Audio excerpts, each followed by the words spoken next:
A woman in a federal windbreaker walked up my gravel drive and told me I had 30 minutes to evacuate a contamination zone. Her convoy boxed the only road. A drone buzzed low, and a couple hands drifted toward jackets. Like the next move was already scripted. I said I would verify the court order first, and she smiled the practiced smile of someone who expects obedience. Then the tree line cracked with rotor wash. Hard voices rolled out of the pines, and real badges flashed in the sun. That's where we're headed. But to understand why it landed like thunder, you need to know how the day started. It was the same quiet I'd counted on for decades, up on Cedar Mesa Ridge in Whitford County, Montana, pale gold light on the rock kettle. Whistle, rooster, yelling from the crooked coop my granddad built in 1940. I'm Cole Mercer, 62, retired detective, the kind of man who knows the sounds of his place by heart. Elk in the draw, wind in the lodgepole, and that morning there was a fourth sound. Engines low and wrong, working my switchbacks like a jaw-grinding teeth. 3 slate-gray SUVs came nose to tail and took position like they'd rehearsed it. The lead stopping 50 feet off my porch, doors opening in a neat little wave, and out stepped the brass. A woman in a charcoal suit, with heels that hated gravel, and a voice tuned to win board meetings. Sir Mercer, I'm Patricia Kane, president of the High Crest Bluffs Association. We need to discuss your compliance status, or people fanned out onto my porch and set down papers like they were dealing cards. No one else could afford compliance inspection. Notice, mandatory. HOA membership. Order, environmental impact assessment. We're initiating relocation procedures. If you don't join in 3 hours noon is the line. The thing about carrying a badge for 25 years is you learn how real power carries itself, and how rented power pretends I lifted a page, and it told on itself right away. The paperweight was wrong. The seal was laser shiny when it should have been dry. Serial numbers didn't match our county format. One signature belonged to a commissioner who'd retired years back. And when I asked their counsel, a thin man named Evan Blake, for his bar number, he did that little dance where a person adjusts his glasses and talks about emergency protocols instead of answering the question, yeah, that happened. I told them real authority doesn't run on a 3-hour egg timer, and I said it with the calm. You save for people who think volume is a substitute for truth, while she monologued about community standards. One of her security guys drifted toward my pines, like a bird watcher, clipped a matchbox-sized device to a branch. Red LED blinked once and died a trick for folks who don't expect anyone to be looking up when they finally peeled off tires. Humming like money on a schedule, I took down their toy. Scanned it, cheap bone pile camera broadcasting on a sloppy frequency my old police scanner could hear, and I made a pot of coffee I didn't want because the next move had to be verification, not rage. I called Sophie Delgado at the county clerk's office, High Crest Bluffs. Anything on file, nothing in the system, she said, and her voice had that careful edge. She saves for times when I'm not overreacting. I ran business registries. I held their forms to the window, and the watermark gave up the game. Wrong manufacturer for government stock. The notary serial belonged to a woman who died 3 years ago. Forgery in Sunday clothes is still forgery. You know what I mean. By late morning, they switched tactics from stage play to siege. My landline spit static like it had a cold satellite internet. Would handshake and drown. Cell bars lied without letting calls through down at the gate. Somebody scattered roofing nails with the precision of a grudge, and both tires on my truck went belly flat. At the water tank, the access ring showed fresh scratches, and the first breath told me what the eyes would confirm. Fluorescent blue dye swaying in the sunlight. a strip of tape that read, "Contaminated. Do not use" in block letters, meant to look official to anyone who wanted to believe the message wasn't subtle. They weren't just trying to scare me, they were trying to isolate me. Then came a second troop, with hard hats and shinier badges. Environmental emergency immediate evacuation, 200 grand in fines. If I resisted. But up close, their badge numbers didn't match EPA formats, and the headshots had that fuzzy digital halo. You get when you laminate a lie. I told them I'd verify their credentials through federal databases, and 2 security men took a half step forward like a human. Underline, Miss Toi. Kane raised her hand and said, "Not yet," and while she was busy performing authority, a folded sheet slid off Blake's briefcase and skated under my porch rail. I toe-hooked it back without breaking eye contact. And the sun lit up the truth I needed, a geological survey of my parcel. Fresh notations, big red X's and numbers in the margins that looked like lottery winnings no one mentions at church. They weren't here for dues. They were here for what sat under my boots. To town I went 5-mile walk to the shoulder where a phone finds its bar. I called Ethan Hale, the son of my old partner. No longer a kid.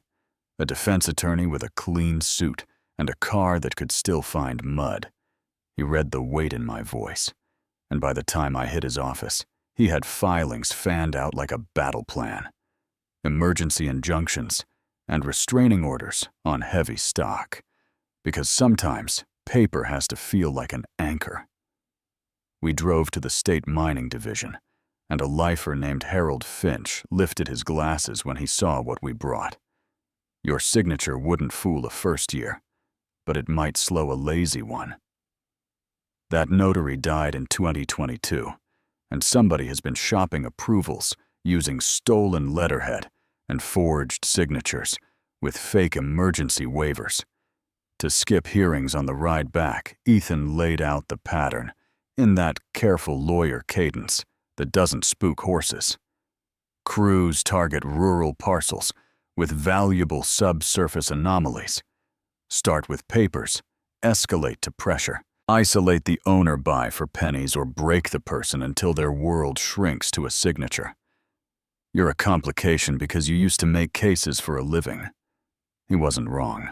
That evening, my mountain sounded wrong again. Generators somewhere. They didn't belong. Radio chatter that feels like an old job.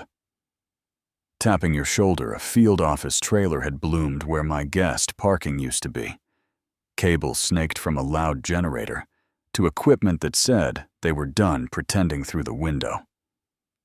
I saw maps with my home carved into zones, and a voice on the radio said, "Perimeter. Secure. Subject contained." Ethan looked at me like a man who loves the law and hates how the world disrespects it, and I told him I'd already put a line out to EPA. Criminal Investigation Agent Laura Pierce walked in. Without theatrics. Brown ponytail. Steady eyes. We've been tracking impersonations like this across 3 states. She said, "Here's the deal. You play tired. You let them think the wall is leaning. We put eyes on their operation for 48 hours and take them with their hands inside the cookie jar." I didn't love playing bait, but I also didn't love the idea of living with the kind of people who call theft progress. Inside their bright trailer that night, hot plastic smell and a radio popping with code words they didn't understand. Patricia slid a stack of buyout papers across the table. 500,000 immediate transfer of all rights. Agricultural land, Mr. Mercer. I looked at the map behind her, where Zone A alone promised 8 figures, and said, "Interesting category." She smiled without warmth, sign, or vanish into red tape. Same outcome for us. How many others vanished before or after the accidents? And I asked her. Stopped clicking for one beat. Accidents happen to folks who can't adapt to changing circumstances, she said, and the hair on my forearms told me a line had been crossed. Morning came sharp and metallic. I brewed coffee on a camp stove because inside the house felt watched. The convoy rolled again, different decals. Same theater. The woman in the windbreaker announced she was Regional Enforcement Coordinator Willis, and due to active contamination, I had 30 minutes to evacuate. No verification permitted during an emergency. I set my palm on the porch post with my granddad's hammer marks and told her we were verifying. Right now, jaws tightened. Men shifted. The silence got that heavy taste. It gets a split second before all the noise arrives, and then the pines unzipped with rotor wash. Agent Laura's voice cut clean through the dust. Federal search warrants. Hands where we can see them. And the room where they'd been larger than life got very small, very fast. Hands on heads. Plastic zips. Red. The counts out loud. Bag, the fake permits, and the laptops, and the badges. That weren't badges. Patricia tried to tilt her face toward some exit. That wasn't there. Evan held onto his briefcase like there might be a lever inside. If he could find it, there wasn't. And when the generator finally wound down to silence, I felt my hands shake in that private way they do after danger passes, and your body files the bill. The months after weren't cinematic. They were paperwork and patience. Ethan ran civil suits the U.S. Attorney tuned the criminal case. A judge denied bail. Then another allowed it with conditions, which is exactly the sort of thing that keeps a person up. Evan flipped and testified like a man trying to buy a minute from the clock. He told the room how they impersonated officials, forged approvals, used emergency waivers to skip hearings, dyed water, and salted roads, and cut fences. He said disposal protocols, and needed a glass of water. When he heard himself, the air changed. When he said, Patricia, personally greenlit the escalations. The jury did its work, guilty. Came down like a gavel you feel in your bones, and one morning they led her out in County Orange, back straight eyes calculating, not sorry. I walked my fence line the next dawn and found the spot where I used to lean and watch the valley swallow light. And I thought about how people like Patricia don't invent themselves out of nowhere. Systems shape them, boards that forget they serve, not rule officials.